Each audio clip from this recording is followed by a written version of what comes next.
Operation Stopwatch. Operation Stopwatch. Written by Karen Taylor. Illustrated by Melissa Webb. Chapter 1. The Present Time. When Anita Dooley turned 8, all she wanted was a watch. When you're older, her parents promised. That year they gave her a colorful kite with a long red tail. Anita painted a big black watch face onto the kite. When Anita turned 9, what she truly wanted, was a watch. When you're older, her parents insisted. That year they gave her a wall clock shaped like a cat. Its big black and yellow eyes moved back and forth. I may not have a watch, but I feel like I am being watched, laughed Anita. The family dog, Rolex, must have felt the same way.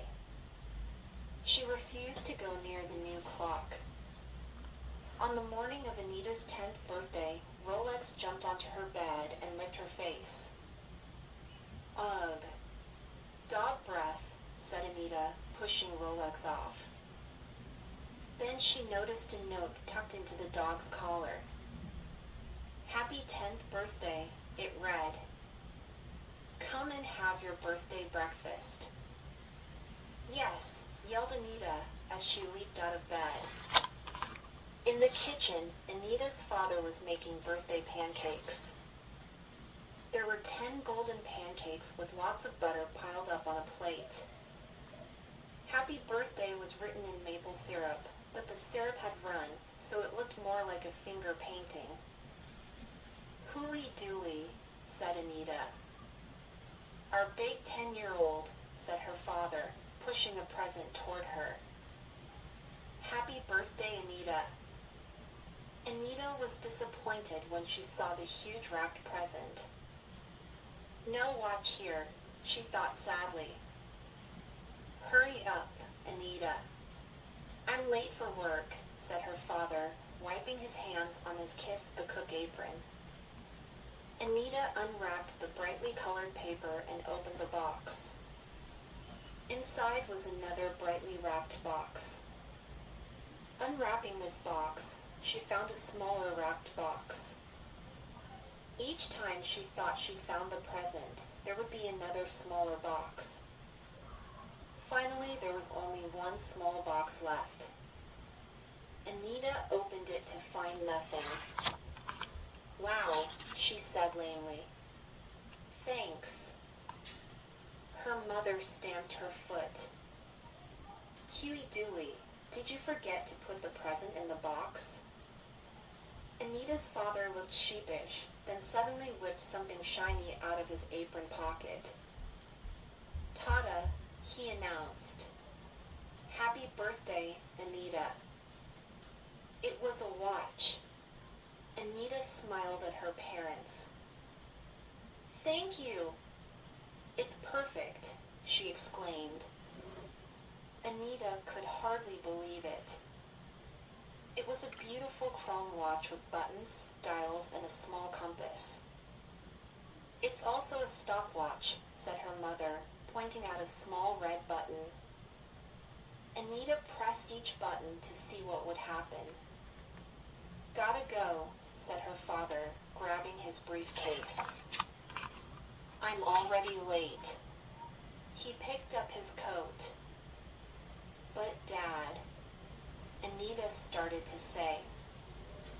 Time me, Anita, her father said. See how quickly I can make it out the front door. Anita pushed the shiny red button and the seconds blinked away. Only 6.5 seconds, she yelled. Anita watched from the door as her father ran for the train, his apron flapping in the breeze. Chapter 2. Keeping time. Anita's best friend, Stan, had a present for her when she arrived at school. Wow. Thanks, Stan, said Anita. She pushed the red button on her watch and quickly opened the present. She pushed the red button once more. Only 2.4 seconds, she said proudly. What? Asked Stan. It only took me 2.4 seconds to open my present.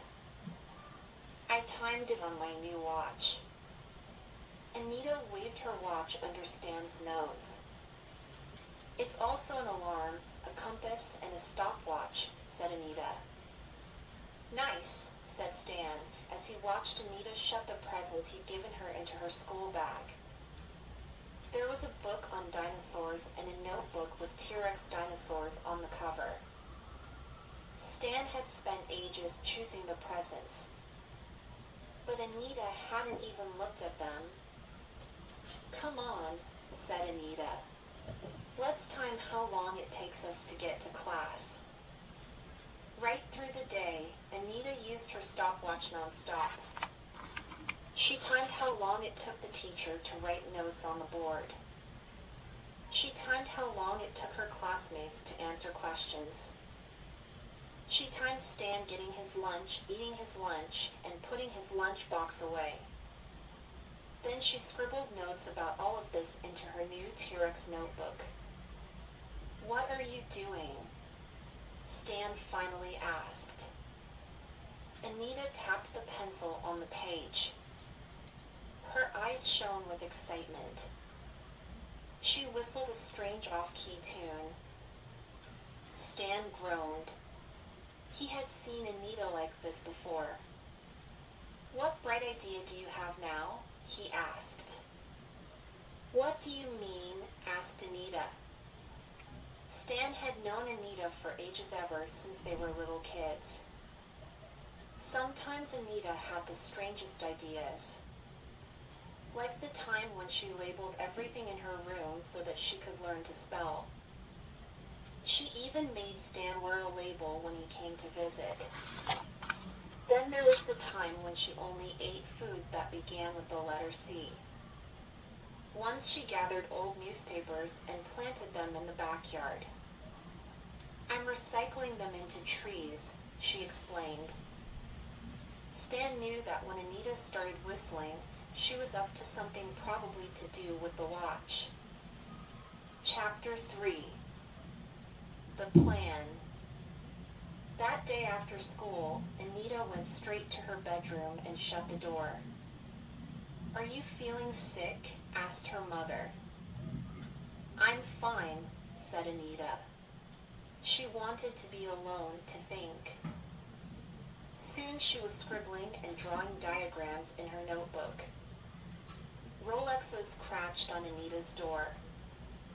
Can't take you for a walk tonight, I am busy, yelled Anita. That night at dinner, Anita watched her family's routine closely. There seemed to be a lot of getting up from the table during the meal. First the salt was missing, then a glass. Her father got up to answer the phone. Anita pushed her stopwatch button on and off. She scribbled in her T-Rex notebook during dinner. What do you have there? Asked her mother. Anita held up the notebook. It's a present from Stan. That's a nice present, said her father, helping himself to another serving of mashed potatoes. Anita wrote something in her book.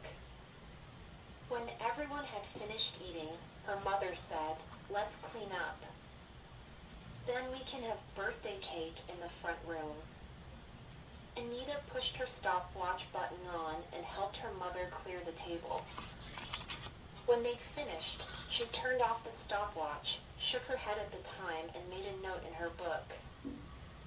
After Anita had blown the candles out on her cake and her parents had sung happy birthday, she made an announcement.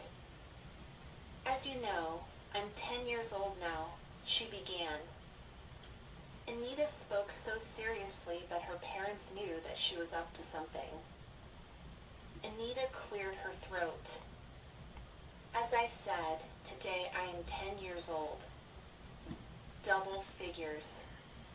Practically an adult. Now her parents looked really worried. Using my new present today, Anita flashed her Chrome watch at them. I have noticed a few things. Things I've taken for granted before. Yes, said her mother helpfully. Anita waved her notebook in the air. I've made some notes, she went on. It's all in here. I believe I can save this family the most precious thing there is. Water? Asked her father.